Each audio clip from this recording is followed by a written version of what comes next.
Hello दोस्तों, welcome to sleepy classes. आज से हम आपका मेंस क्रैश कोर्स शुरू कर रहे हैं। यहाँ पे हर रोज एक सवाल हर एक फैकल्टी अपने सब्जेक्ट से आपके लिए डिस्कस करेंगे। तो मंडे टू सैटरडे इनिशिएटिव रहेगा जहाँ पर कि we'll be discussing one question every day. So starting the entire thing with geography, कुछ स्टैंडर्ड क्वेश्चंस हैं that you have to prepare about mangroves, coral reefs, climate change. इस तरह के questions जो है डेफिनेटली हर साल आपको प्रिपेयर करने पड़ते हैं। तो ऐसा ही एक क्वेश्चन आज हम डिस्कस करेंगे। Also I intend to discuss a lot of strategies as well. The reason there being, शायद हम हमेशा सोचते हैं कि 250 शब्दों में ही आंसर लिखना है, तो let's try to restrict our word limit to that itself. ना ध्यान रखना, restricting to the word limit जितना इंपॉर्टेंट है उतना ही इंपॉर्टेंट है कंटेंट को सही तरह से प्रेजेंट करना। तो यहाँ पे आई ऑल्सो टॉक अबाउट कि किस तरह के आप चार्ट्स बना सकते हैं, डायग्राम्स बना सकते हैं, सो दैट आपका आंसर जो है और एनरिच तरीके से जो है एग्जामिनर को दिखे। तो अगर हम पहले क्वेश्चन की बात करें, the first question says discuss the causes of depletion of mangroves. यानी कि पहला पार्ट क्या है क्वेश्चन का, आपको कॉजेज ऑफ डिप्लीशन बताने हैं। नेक्स्ट है also explain their importance in maintaining coastal ecology. Right, तो दो चीजें बतानी है, एक आपको causes of depletion of mangroves बताना है, दूसरा आपको बताना है कि इसकी इंपॉर्टेंस क्या है in maintaining coastal ecology. Now I will discuss the entire topic. Although यही दो पार्ट्स हैं जिन पे हमारा डिस्कशन मोस्टली होना चाहिए, लेकिन I will also discuss mangroves को लेट्स से कंजर्व करने के चैलेंजेस क्या हैं, क्या वे फॉरवर्ड होना चाहिए, किस तरह का कंक्लूजन होना चाहिए, सो दैट यदि मैंग्रोव्स टॉपिक से आपको किसी भी तरह का क्वेश्चन आ जाए, आपके पास इजीली उसको सॉल्व करने के लिए पॉइंट्स हो।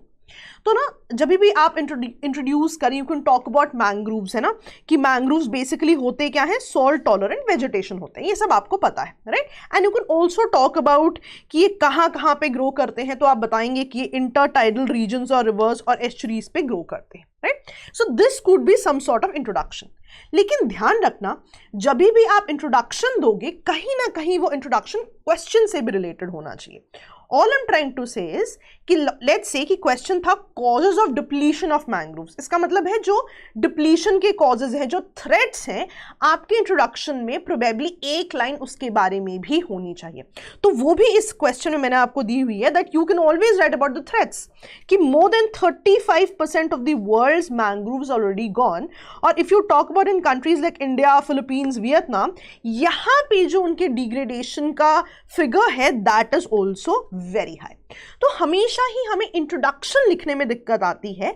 व्हाट वी फॉरगेट इज कि जो क्वेश्चन पूछा है उसके कॉन्टेक्स्ट में आपका इंट्रोडक्शन जरूर होना चाहिए। That is what is going to fetch you more marks. अगर मैं सिर्फ ये इंट्रोडक्शन लिख दूं कि मैंग्रोव्स क्या होते हैं, गलत वो भी नहीं है, लेकिन एक बेटर इंट्रोडक्शन क्या होता है, उसके साथ आप क्वेश्चन की शुरुआत भी वैसी करें जिस तरह से आपको क्वेश्चन पूछा हुआ है, ठीक है। तो पहला तो ये पॉइंट था, आपको याद रखना है। लेट्स से कि अगर क्वेश्चन कंजर्वेशन पे होता डायरेक्टली, राइट, तो आप जो अपना इंट्रोडक्शन है उसमें कंजर्वेशन पे कोई पॉइंट डाल सकते थे, दैट वुड हैव हेल्प्ड, ठीक है। नेक्स्ट टॉपिक है आपका कि उन्होंने पूछा था कि डिप्लीशन के कॉजेस क्या है मैंग्रोव्स के। अब ना I will give you causes in detail, लेकिन एग्जाम में आपको क्या करना है, जहां पे भी आपको कॉजेस पूछे हो या लिस्ट पूछी हो, हाउ टू कंजर्व समथिंग, कुछ ऐसी सी चीजें जहां पे 7-8 इंपॉर्टेंट पॉइंट्स आते हैं, हमेशा एक चार्ट ड्रॉ करके आना है आपने, right. You can talk about कि कॉजेस क्या है डिप्लीशन के, right. You can talk about causes of depletion and you can draw such a thing, right. और हर एक पॉइंट जो है आप यहां पर लिख सकते हैं। इसका एडवांटेज क्या है कि you want to have your word limit as well, है ना। 250 शब्द आप वर्ड लिमिट भी चाहते हो, बट आप सारे पॉइंट्स भी बताना चाहते हो। So what you can do is you can give the entire brief pointers here कि ए पॉइंट कुछ हो सकता है, बी पॉइंट कुछ हो सकता है, all the headings you can give here, and then उसके बाद आप 2-3 पैराग्राफ्स में या 2-3 पॉइंट्स में उन सारी चीजों को 1-1, 2-2 लाइनों में एक्सप्लेन कर दीजिए। So that also saves your word limit, plus that also gives an idea to the examiner कि आपको सारे के सारे पॉइंट्स जो हैं पता है। हमेशा ही कोशिश कीजिए कि कुछ ऐसे चार्ट्स, कुछ ऐसे पॉइंटर्स का आप एग्जाम में डेफिनेटली यूज करें, ठीक है।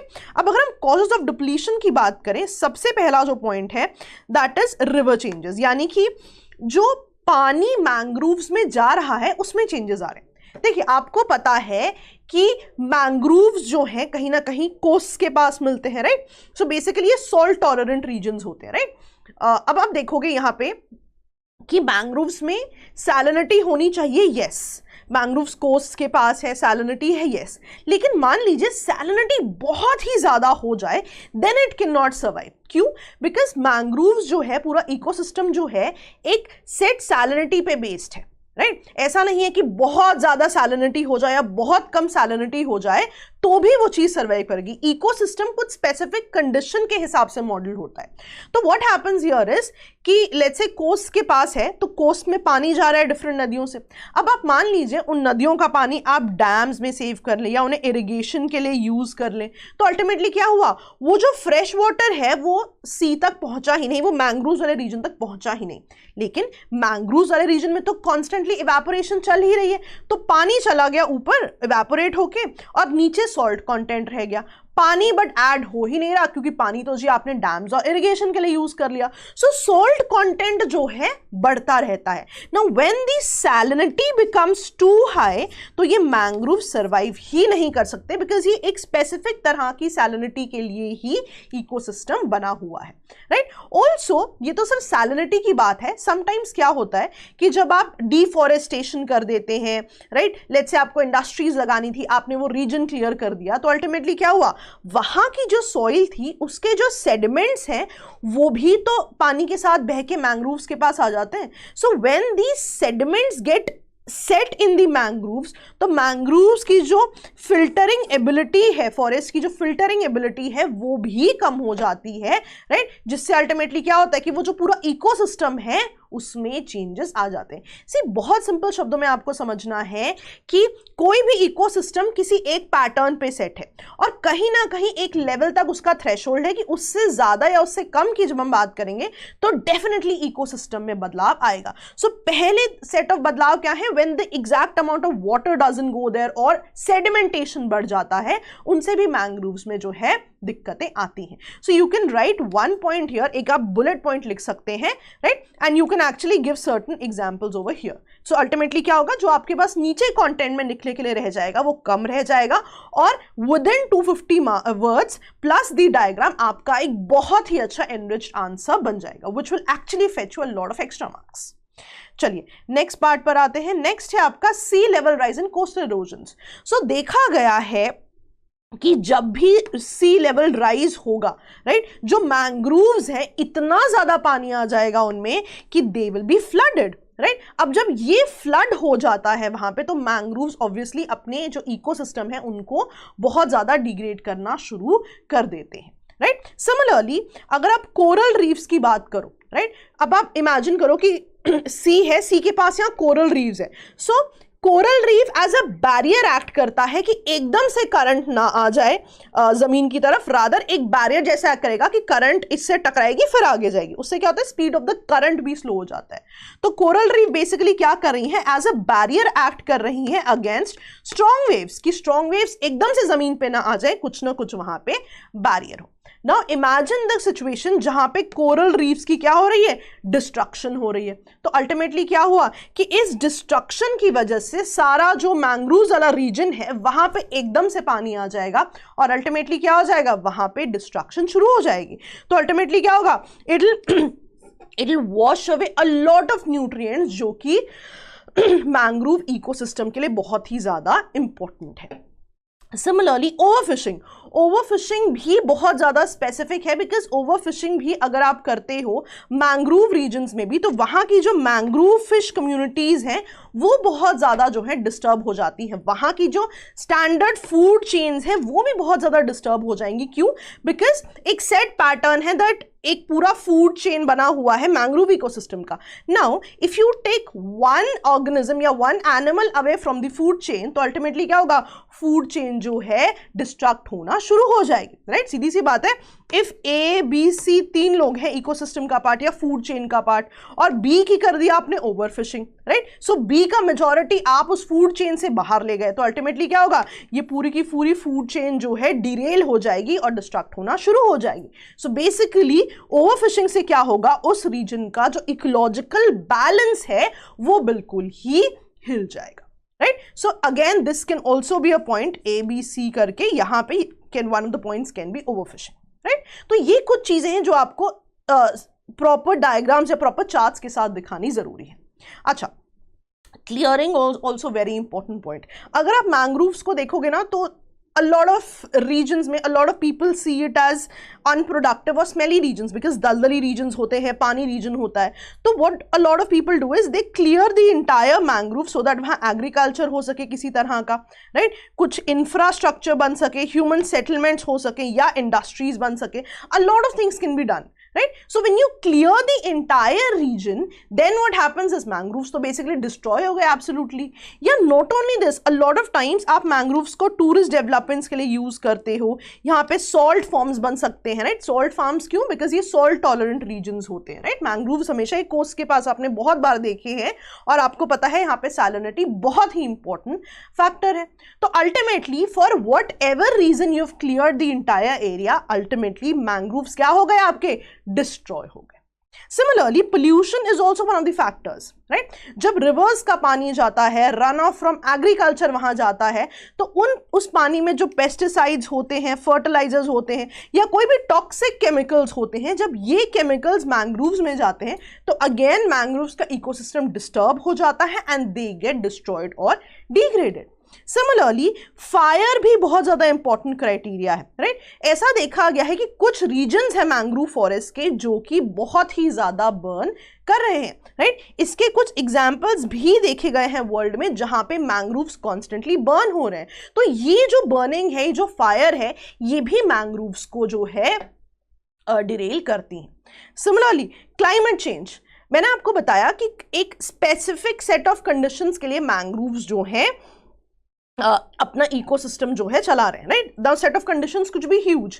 अब वो जो थ्रेशोल्ड है उन कंडीशंस का, जब वो बदलेगा क्लाइमेट चेंज की वजह से, डेफिनेटली जो है मैंग्रोव्स भी इवेंचुअली डिग्रेड होंगे और जो उनका लॉन्ग टर्म सर्वाइवल है that will be hampered. Similarly ये तो कुछ ऐसे रीजन्स हैं जो कि, या अदर रीजन्स हैं जो कि ह्यूमन इंटरवेंशंस बहुत स्पेसिफिक है यहाँ पे, लेकिन एक जो स्पेसिफिक कंडीशन है दैट इज मैनेजमेंट फेलियर। बहुत बार अपनी टेक्स्ट बुक्स में पढ़ते हो कि मैंग्रोव्स बहुत ज़्यादा एग्जिस्ट करते हैं, उनकी कॉन्जर्वेशन के लिए क्या स्टेप्स लिए जा रहे हैं, लेकिन कॉन्जर्वेशन के स्टेप्स को लेने के लिए जो मैनेजमेंट है वहां से भी तो फेलियर्स हो सकते हैं।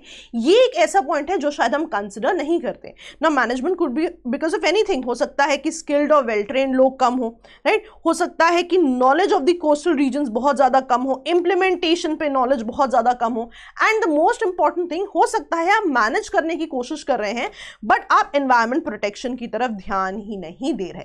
तो ये कुछ मैनेजमेंट फेलियर जैसे रीजन्स भी हैं जो हो सकते हैं, जिसकी वजह से अल्टीमेटली मैंग्रोव्स जो है डिप्लीट हो सकते हैं। And not only this, there can be other reasons as well. हो सकता है कि लो यील्ड हो मैंग्रोव्स का, हो सकता है मैंग्रोव्स में इटसेल्फ कम रीजनरेशन हो सकता है कि मैंग्रोव्स में सॉइल की फर्टिलिटी कम हो गई हो।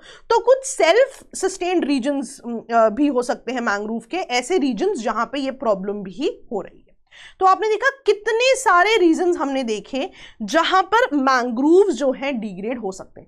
यूजुअली जब हमें एक क्वेश्चन आता है हम हमेशा क्लाइमेट चेंज की बात कर देते हैं, बट और भी बहुत स्पेसिफिक रीजंस हैं जिससे कि मैंग्रोव्स जो है कहीं ना कहीं डिग्रेड हो रहे हैं। मैंग्रोव्स को जो थ्रेट्स हैं वो ये सारे पॉइंट्स जो हैं आपको पता होने चाहिए, right? So I am discussing in it a lot of detail ताकि आप हर एक तरह के क्वेश्चन को डील कर सके, लेकिन मेक श्योर आप ये चार्ट्स, ये डायग्राम्स वहां पे जरूर बनाएं। नेक्स्ट अगर आप इसका पार्ट देखेंगे तो the next part of the question was कि मैंग्रोव्स की सिग्निफिकेंस क्या है for coastal ecology, right? Again with writing of these points, आप जब सिग्निफिकेंस की बात करेंगे, राइट, तो again you would make such a chart, right? या अगर आपको ऐसा चार्ट नहीं बनाना है, आप सिग्निफिकेंस लिख के and you can coat points like this is also a parameter, जिस तरह से आप एक क्वेश्चन लिख सकते हैं। Let's say you right significance और पहला point can be A and you can explain the point, next point can be B, third point can be C. This is also a way of putting a lot of points within 250 words.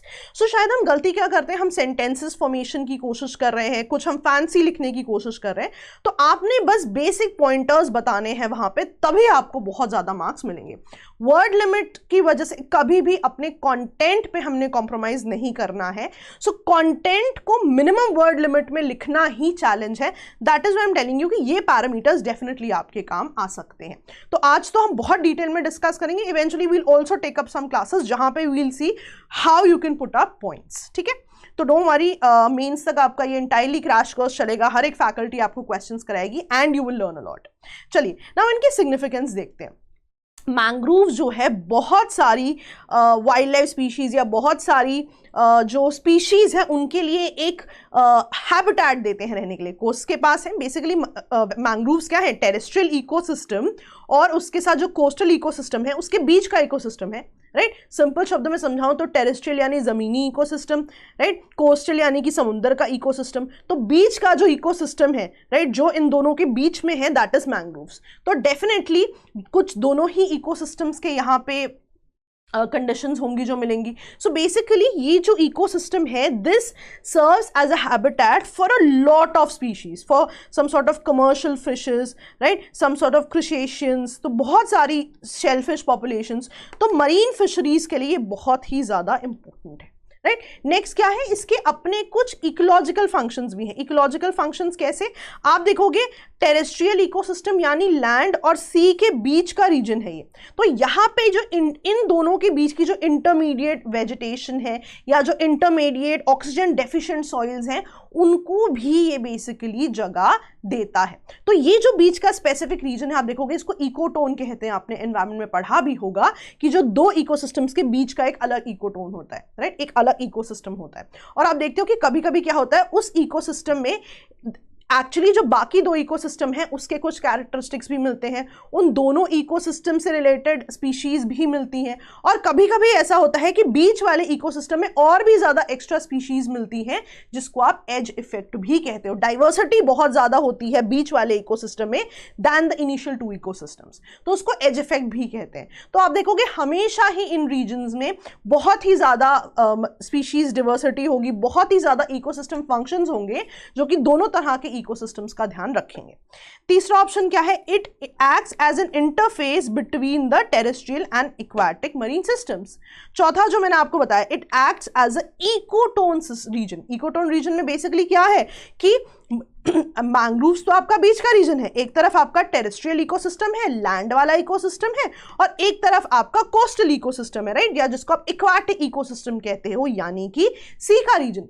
तो बीच में इसमें ऐसा हो सकता है, usually देखा जाता है इन रीजन्स में कि इनकी स्पीशीज डाइवर्सिटी ज़्यादा होती है इन दो रीजन्स में. क्यों, बिकॉज इसमें लैंड की कुछ स्पीशीज भी होती है, टेरेस्ट्रियल इकोसिस्टम की कुछ स्पीशीज भी होती है, प्लस जो दूसरा इकोसिस्टम है कोस्टल इकोसिस्टम, उनकी भी स्पीशीज होती है. लेकिन देखा जाता है बिकॉज ये एक यूनिक सिस्टम है बीच में, तो इनकी कुछ अपनी स्पीशीज भी होती हैं जो टॉलरेंट होती हैं सिर्फ इस बीच वाले इकोसिस्टम के लिए, which is your mangrove ecosystem in this case, right. तो ये जो स्पीशीज डाइवर्सिटी बढ़ रही है, इसके लिए it also acts as an ecotone region. तो वो स्पीशीज जो कि दोनों जगह एग्जिस्ट नहीं कर सकती थी बट स्पेसिफिकली यहां एग्जिस्ट कर रही है, that is what is refer to as your ecotone region. यहां की species diversity in comparison to the both regions बहुत ही ज्यादा होती है. समझाने में शायद पॉइंट बड़ा था, लिखने में एक ही पॉइंट बनेगा, इकोटोन रीजन. आपको ना ये डेफिनेशंस एक्सप्लेन नहीं करनी वहां पे. The examiner knows what is ecotone, बस आपको बेसिक बताना है कि इनका यूनिक पॉइंट क्या है, it acts as a ecotone region, species diversity, that's it. और डाइवर्सिटी में आप सुंदरबंस का भी एग्जांपल दे सकते हैं. हम सुंदरबंस में हमेशा जो है स्पेसिफिक स्पीशीज की बात करते हैं, हम भूल जाते हैं वाइल्ड लाइफ हैबिटेट भी तो है ये. टाइगर्स कितने ज्यादा मिलते हैं सुंदरबंस में, और सुंदरबंस हैं क्या, mangroves, right. And why only in terms of diversity, आप देखते हो सुंदरबंस में बहुत सारे और भी एनिमल्स मिलते हैं, बहुत सारी माइग्रेटरी स्पीशीज भी आती हैं. तो आप देख रहे हो कितना ज्यादा स्पीशीज डाइवर्सिटी है इन पर्टिकुलर मैंग्रोव्स में, और यही है जो कोस्टल इकोलॉजी के लिए बहुत ही ज्यादा इंपॉर्टेंट है, बिकॉज ये जो स्पीशीज हैं ये वहां पर एग्जिस्ट कर रही हैं। सिमिलरली कमर्शियल यूज भी बहुत ज्यादा है इनका। Why commercial use? Because mangroves में आप देखोगे they are resistant to a lot of organisms और इंसेक्ट्स, राइट। इसीलिए आप देखोगे यहाँ के जो पेड़ हैं उनका जो बाक है वो यूज किया जाता है कंस्ट्रक्शन के लिए, वुड के लिए, फ्यूल के लिए या मेडिसिनल पर्पसेस के लिए। ये भी एक बहुत इंपॉर्टेंट कमर्शियल यूज है, जिसकी वजह से अल्टीमेटली क्या होता है, कोस्टल इकोलॉजी में तो इसका बेनिफिट है ही है, लेकिन कोस्टल कम्युनिटीज के लिए भी बहुत ज्यादा बेनिफिट होता है, because they can use these things for commercial purposes and earn their livelihood as well. Similarly, it acts as an ecological niche as well, right? Niche का क्या मतलब होता है? Specific to a particular thing. मैंने आपको बताया था कि इकोटोन में क्या होता है, स्पीशीज डाइवर्सिटी हो रही थी, लेकिन नीश में क्या होगा, कुछ ऐसे यूनिक ऑर्गेनिजम्स, कुछ ऐसे एनवायरमेंट में वहां पे चीजें मिलेंगी जो स्पेसिफिक होंगी उसी रीजन के लिए। So ecotone is what? Ecotone शब्द just refers to the species diversity, लेकिन नीश कहता है कि बहुत ही यूनिक एनवायरमेंट होगा, यूनिक डाइवर्सिटी होगी उस पर्टिकुलर रीजन में। तो आप देख रहे हो ज्योग्राफी में मार्क्स आपको कब आते हैं, जब आप इस तरह के टर्म्स का यूज करते हो ना। ऑल्दो जो आपका इकोटोन और इकोलॉजिकल नीश है माइट साउंड सिमिलर, बट इनके एग्जाम्पल्स अलग अलग हैं, इसीलिए आप देखोगे कि इनके अलग अलग पॉइंट्स होते हैं। तो यूजली क्या होता है, शायद हम एनवायरमेंट या ज्योग्राफी को कनेक्ट करके एग्जाम्पल्स नहीं दे पाते, इसीलिए मैंने आपको आपकी एनवायरमेंट के भी शब्द यहाँ पे यूज किए हैं, so that you and up getting more marks. और कोस्टल इकोलॉजी के लिए क्यों इंपॉर्टेंट है, बिकॉज ये कोस्टल शील्ड्स की तरह एक्ट करता है। बेसिकली जैसे ही पानी आया, राइट, तो ये बेसिकली प्रोटेक्शन दे रहा है कोस्ट लाइन को, बिकॉज एक पूरा इकोसिस्टम यहां पर एग्जिस्ट कर रहा है। अब अगर लैंड तक जाना है पानी को, it has to go from here, right, coast से, मैंग्रोव से होते होते then the water will go to the terrestrial ecosystems. So ये बेसिकली एक प्रोटेक्शन की तरह भी एक्ट करता है, सो दैट जो डिजास्टर्स हो सकते हैं, tsunami, waves, anything wouldn't go to the land directly, but वो मैंग्रोव से होते हुए जाएंगे, राइट। तो ultimately it acts as a shock absorber for different tides और वेव्स। सिमिलरली कार्बन सिक्वेस्ट्रेशन के लिए भी it's very very important. Carbon sequestration आप एनवायरमेंट में पढ़ते हो कि कार्बन बेसिकली इन रीजन्स में स्टोर हो जाता है। सिमिलरली मैंग्रोव्स में भी बहुत ही ज्यादा कार्बन जो है स्टोर होता है, राइट। तो आप देख रहे हो कि कितनी सारी इंपॉर्टेंट पॉइंट्स हैं that we tend to miss. इसीलिए मैं हमेशा कहती हूं कि टॉपिक को प्रिपेयर करना जरूरी है। अब आपका मैंग्रोव्स का पूरा टॉपिक इन डिटेल प्रिपेयर हो रहा है, आप गलती कर ही नहीं सकते। ऑल्सो ये टूरिज्म भी बहुत ज्यादा प्रमोट करता है, राइट। तो चलिए वे फॉरवर्ड की तरफ आते हैं कि क्या वे फॉरवर्ड हो सकता है कि मैंग्रोव्स को जो है हम सेव कर सकें। तो सबसे पहला वे फॉरवर्ड क्या होगा कि आपको स्ट्रिक्टली इन्फोर्स करने हैं different legislative measures, different scientific measures and different management practices, right. Specifically अगर आप मैंग्रोव्स को शुरुआत करना चाहते हैं कि ये स्पीशीज कहाँ हो, तो आपको सूटेबल साइट्स भी ढूंढनी बहुत ज़्यादा इंपॉर्टेंट है। Once you have these mangroves, इनको एनवायरमेंटल मॉनिटरिंग होनी चाहिए सिस्टमैटिकली और पीरियोडिकली। ध्यान देना, सिस्टमैटिकली अलग शब्द है, पीरियोडिकली अलग शब्द है। सिस्टमैटिकली का मतलब है कि एक सिस्टम बना दिया जाए, मैकेनिज्म बना दिया जाए कि किस तरह से इनको मॉनिटर किया जाए, और पीरियोडिकली का मतलब है कि हर कुछ समय बाद जो है यहाँ पे मॉनिटरिंग हो। और इस पूरी मॉनिटरिंग में लोकल कम्युनिटीज को भी पार्टिसिपेट कराना चाहिए, because they are more aware of the conditions over there. उनकी जो लोकल इंडिजिनस नॉलेज होती है वो हमारे बहुत ज्यादा काम आ सकती है। सिमिलरली कांस्टेंट सर्वे होता रहना चाहिए मैंग्रोव्स का। एक बायोडाइवर्सिटी एटलस भी होनी चाहिए। आप एटलस पढ़ते हैं, मैप्स के बारे में, फिजिकल ज्योग्राफी के बारे में बहुत कुछ लिखा होता है। सिमिलरली इनकी भी एक स्पेसिफिक जो है एटलस होनी चाहिए। सिमिलरली पोटेंशियल एरियाज आपको ढूंढने चाहिए, कहाँ पे इनकी ज़रूरत है। सोशो इकोनॉमिक स्टडीज़ होनी चाहिए कि इनका क्या यूज़ हो सकता है for the coastal communities, for blue economy, right. इनसे जो भी इंडस्ट्रीज आ रही हैं, राइट, बहुत बार मैंने आपको कहा कमर्शियल यूज़ होता है इन चीज़ों का, तो कहीं ना कहीं जो प्राइवेट ओनर्स हैं या सरकार भी यदि इन रीजन्स में कुछ कमर्शियल यूज़ की बात कर रही है, तो पैरेलली उन्हें प्रोटेक्ट और डेवलप करने की भी बात करनी चाहिए this particular biodiversity, right. A lot of officials, like जो डिपार्टमेंटल ऑफिशियल्स हैं जो इनका ध्यान रखते हैं, उनको भी और ज़्यादा नॉलेज देनी चाहिए about the regions over there. Along with it कई बार हमने देखा है कि और मैंने बताया भी है कमर्शियल यूज भी होता है इन रीजन्स का, lot of communities depend on them for survival. तो कहीं ना कहीं एक alternative livelihood, alternative income generation options देने चाहिए, जिससे कि ये जो मैंग्रोव्स हैं ये बहुत ज़्यादा डिग्रेड ना हो। सिमिलरली जैसे कि हम देखते हैं कि कभी भी किसी कम्युनिटी को डिस्प्लेस किया जाता है लैंड्स पे, तो फॉरेस्ट राइट है उनके पास, राइट, ट्राइबल्स के पास भी। तो इसी तरह से traditional rights of coastal communities भी हमें दिए जाने चाहिए जब भी इन मैंग्रोव्स की बेसिकली बात हो, राइट। तो आपने देखा कि क्या थ्रेड्स हैं, क्या इनका सिग्निफिकेंस है इन मेंटेनिंग कोस्टल इकोलॉजी। कुछ एडिशनल पॉइंट्स भी मैंने आपको दिए हैं इकोनॉमी की टर्म्स में। And then we also talked about कि क्या वे फॉरवर्ड हो सकता है यहाँ पर इन मैंग्रोव्स को बचाने का। Now the conclusion always has to be very positive, very very positive, right? तो आप मैंग्रोव्स के बारे में लिखिए कि मैंग्रोव्स का बहुत इंपॉर्टेंट रोल है in a lot of ecological services, इसीलिए बहुत ज़्यादा इंपॉर्टेंट हो जाता है कि इनका हम ध्यान रखें, इनकी वेलबींग का ध्यान रखें, क्योंकि अल्टीमेटली अगर इनकी वेलबींग का ध्यान रखेंगे, मैन काइंड और कोस्टल बायोडाइवर्सिटी की वेलबींग भी तभी पॉसिबल हो सकती है, राइट। तो आपने देखा कि कैसा भी क्वेश्चन हो, कोशिश हमारी क्या रहेगी, जितने डायग्राम्स बन सकें, जितने चार्ट्स बन सकें, तभी हम देखते हैं कि 250-300 शब्दों में हमारा आंसर जो है पूरा हो जाता है, राइट। ऑल्सो इस पॉइंट पे शायद हम में से बहुत स्टूडेंट्स को लगता है कि मिनिमम कंटेंट पढ़ना चाहिए, but my sincere suggestion would be कि आप किसी भी टॉपिक को पूरा पढ़िए, उसका एक पूरा स्ट्रक्चर बना लीजिए, आंसर बना लीजिए, सो दैट आपको उससे रिलेटेड कोई भी क्वेश्चन आ सके, आप उसको डेफिनेटली अटेम्प्ट कर सकें, ठीक है जी। तो यही हमारी छोटी सी कोशिश है कि हम आपके मेंस में भी जहां तक हो सके कंट्रीब्यूट करें। That is all from my and today. All the best दोस्तों, बाय बाय, डू वेल।